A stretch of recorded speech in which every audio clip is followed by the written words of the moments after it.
What's up guys, Big Al here. Today we'll be playing Minecraft Murder Mystery. If you enjoy the video, hit that subscribe button because each new subscriber is a step closer to buying a Corvette. Let's get started. Instead of the usual knife and dagger, today I'm equipped with a bow and arrow because I'm playing as the sheriff instead of the murderer. As the sheriff, my only official job is to kill the murderer. However, like most sheriffs, I fully intend on abusing my power however and whenever I want. I spot a player running full speed down the main hallway, and while I'm sure he has probably done something illegal, I had 4 donuts with sprinkles this morning, and I'm not feeling up to the chase.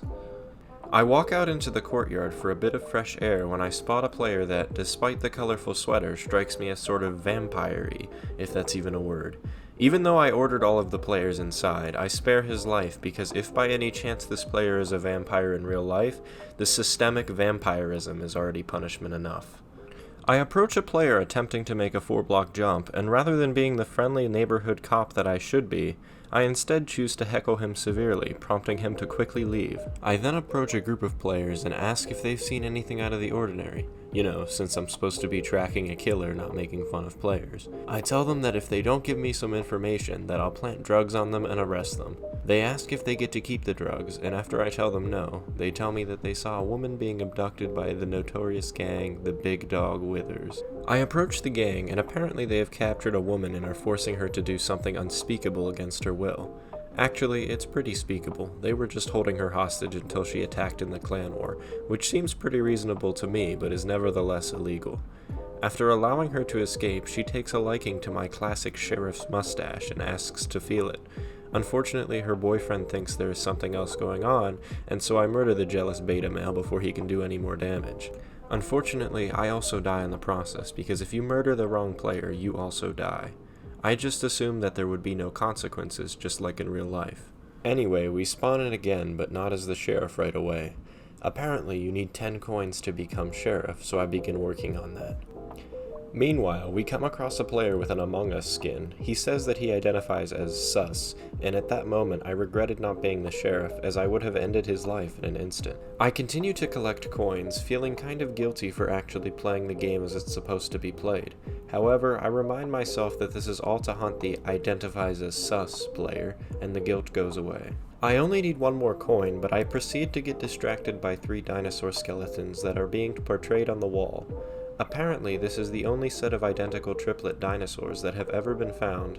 Either that, or the developers of this map were just being lazy. I find the 10th coin while I'm looking at the dinosaurs, and am rewarded with a bow and arrow. I pass a tombstone in the hallway, and end up immediately regretting that decision, as I proceed to watch the murderer kill 2 other players. I take aim, but fail to pull the trigger, resulting in my own death. Wayne Gretzky always said, "You'll never miss a shot you don't take," and I live by that principle to this day. We're innocent again, which means that I am going to have to collect the coins again if I want to be sheriff.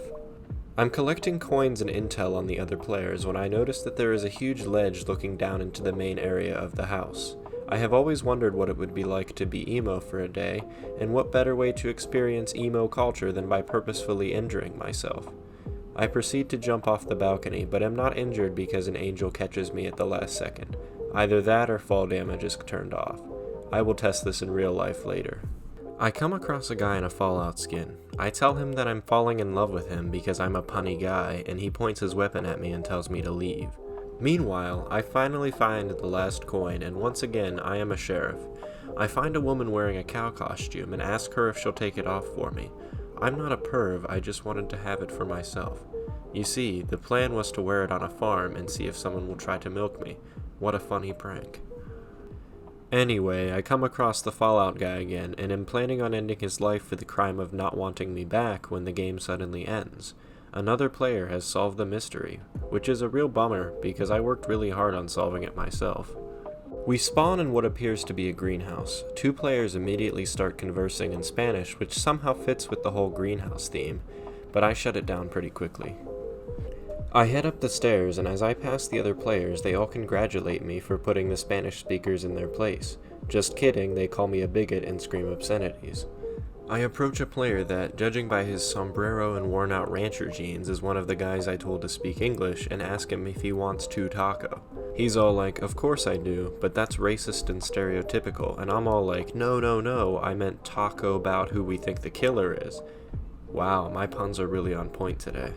Anyway, I continue to look for the killer when I get a message that the sheriff has died, and if I find the hat, I'll be the next one. This doesn't seem like the best way to hire law enforcement in my opinion, but if it means I can abuse my powers again, I'm all for it. I proceed to wander the hallways until I find the hat at the bottom of the steps of the greenhouse. I grab it and am granted a weapon as well as the right to bully civilians. There is also the unofficial rule that police officers can and should hold a gun to anyone that they wish to be called uncle by.